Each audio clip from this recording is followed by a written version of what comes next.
Applying missionary spirituality to new evangelization. In highlighting the 7 great qualities of a new evangelist, Bishop Robert Barron notes that every evangelist needs to be in love with Jesus Christ through prayer.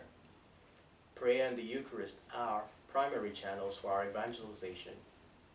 Pope Francis writes in The Joy of the Gospel that the gospel joy which enlivens the community of disciples is a missionary joy.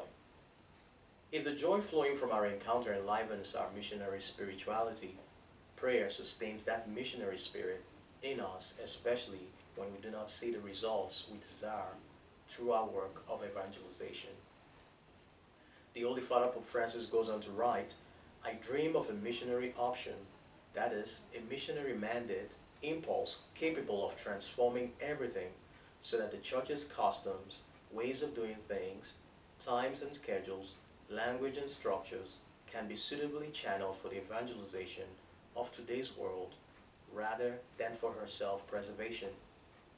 The renewal of structures demanded by pastoral conversion can only be understood in this light, as part of an effort to make them more mission-oriented, to make ordinary pastoral activity on every level more inclusive and open, to inspire in pastoral workers a constant desire to go forth, and in this way to elicit a positive response from all those whom Jesus summons to friendship with himself."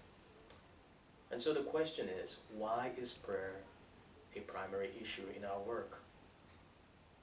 This is due because without a deep encounter with the source, Jesus Christ, the well, our life, is bound to run dry, and our desire for mission and its spirit will be quenched.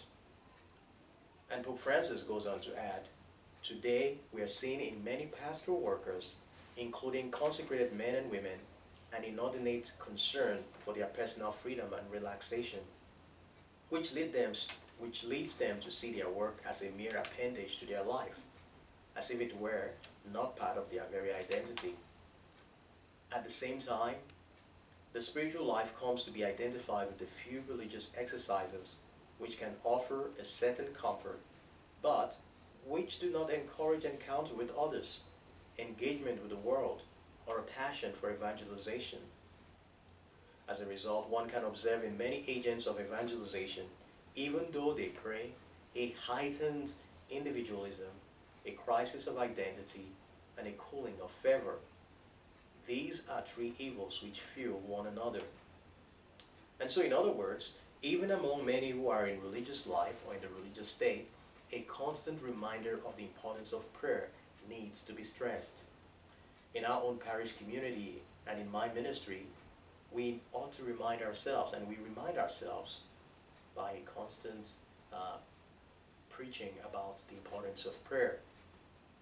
This can sometimes be a challenge depending on one's duties and parish assignment, yet this should not be an excuse to abandon prayer or friendship with God. I will conclude with the words of the Holy Father Pope Francis, who writes that one can never sufficiently stress the fact that evangelization does not consist only of the preaching and teaching of a doctrine. For evangelization must touch life, the natural life to which it gives a new meaning, thanks to the evangelical perspective that it reveals, and the supernatural life, which is not the negation, but the purification and elevation of the natural life.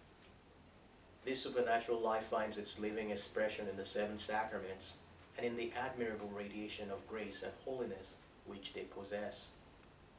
Evangelization thus exercises its full capacity when it achieves the most intimate relationship, or better still, a permanent and unbroken intercommunication between the Word and the sacraments.